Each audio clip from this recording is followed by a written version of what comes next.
what's going on, guys? Redbeard here. Thought I'd do a little last minute tribute to fall harvest.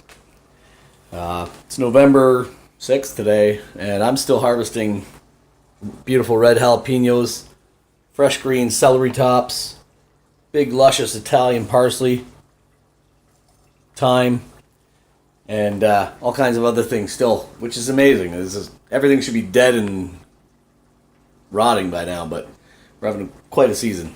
Anyways, thought I'd put together a little beef stew today. I saw that stewing beef was on sale, and I thought, hey, that's a perfect opportunity to use up some of these late harvest crops. So I got some russet potato, not mine, sweet potato, onion, carrot, rutabaga, some pot barley, and a little bit of maple syrup, and some red jalapenos. Not your normal stew ingredient, but we're going to try something a little different today. And again, some fresh herbs from the garden and some celery tops in with the beef that I've braised down with some onion and carrot and celery and some herbs and some broth and some garlic. So once I add everything back in there, thicken it all up, we're going to have a nice hearty stew. So it's going to be pretty cool. So at this point, we're going to take the Italian parsley. We're going to do what's called a chiffonade. Chiffonade. This is French. Means ribbons, I guess, if I'm correct. If not, doesn't matter. Basically what we're doing is we're going to fold up a leafy herb, whether it's parsley or basil, mint, whatever. We're going to kind of tie it up in a knot. Hold it tight. And with your knife, just going to start there, and just real thin, like you're slicing lettuce for fajitas. You know, we're going to make little strings of herbs. It's very nice. Yeah, this is the Italian parsley. And as you can see, it's coming out nice. What they call chiffonade. Yeah. Take it to the end there. Roll it up, roll it up. Careful you don't chop your fingers into little ribbons. That sucks. Take some excess, throw it over there. And as you can see, nice kind of hairs of beautiful Italian parsley. The smell is unreal. You can't smell it, but that's too bad for you. If you don't know the smell of Italian parsley, or any parsley for that matter, everybody thinks parsley is just that sort of ornamental herb that doesn't really have any flavor. That's total bullshit. Italian parsley, or any parsley for that matter, is it's an amazing flavor and smell, and definitely one of my favorites. So I'm sorry you can't smell it. All right. About a half cup right in there. Boom. A lot of people think fresh herbs, you should only put it in the end, but I don't mind treating Italian parsley sort of like a vegetable. It's a little bit hearty. I think you can really handle it. So let's see where we go. All right, it's time to do a little carrot. So you don't have to explain how to peel a carrot.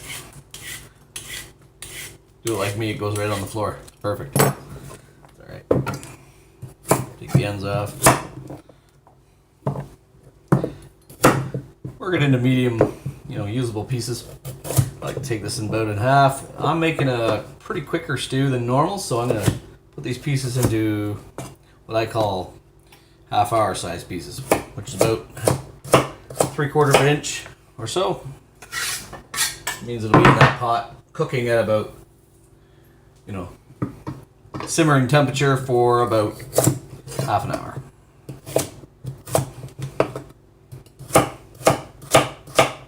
Rough. Doesn't have to be anything special. I'll do the same with potato, do the same with sweet potato.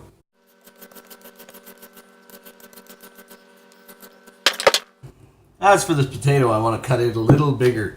I'm sure many of you have cooked potatoes. You realize that when they get soft, they fall apart. So I don't want them to fall apart and make my stew all kind of coarse and lumpy. So I'm going to cut them into 1-inch chunks, a little larger than the carrot and the other roots. It's almost like there's a method to this, eh? Stew making 101.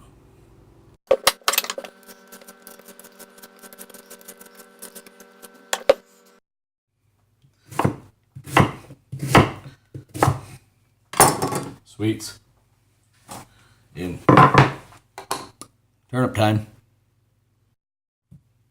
For those of you who have worked with a turnip before, I don't have to explain how crazy working with turnips can be, or rutabagas as some people call them, Swedes as they also are called in Europe.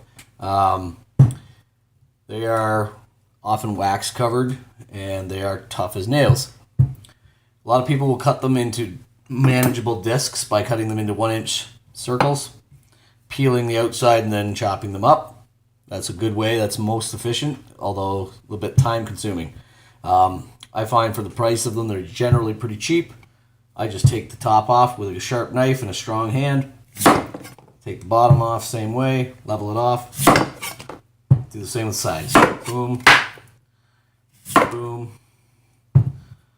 boom, and boom. I'm now roughly a cube, and take that and just peel the areas in between.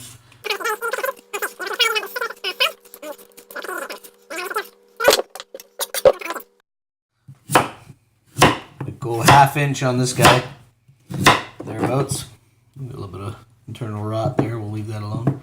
Doesn't make a big difference. Actually, the old ones are often sweet sometimes, or sometimes not, so that advice just meant nothing.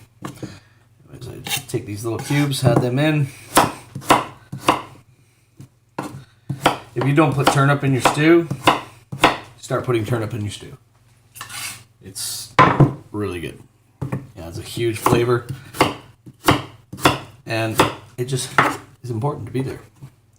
Stew feels lonely without turnip. It's just a fact. Parsnips, almost a close second. At this point, I'm going to take this beautiful handful of thyme and just put it right in there. Nice thing is as this stews and cooks, all the nice leaves fall right off. The little sticks and stems, you'll see them at the end. You just pull them out. They're so bare, easy to work with, no problem. I'm going to actually also add, what do we call that? Maybe a 1 cup of barley, pot barley, in the pot. Okay. Instead of thickening this stew, we're going to use barley. That will work nice. So we'll work that all in. Okay, and I would say in about 45 minutes we're going to have a really nice finished product here. Alright guys, so at the end here we're finished with a lovely late harvest fall beef barley root vegetable stew with fresh herbs. Beautiful. Give you an idea of some of the things you didn't see in the other part of the video, some of the spices I've used. A little bit of ground caraway. I used some dry thyme as well as fresh thyme. Some cumin. Black pepper. The rest is up to your imagination. Amazing taste. Nice, hearty, super high in protein, low fat, amazing stew. Anyways, guys,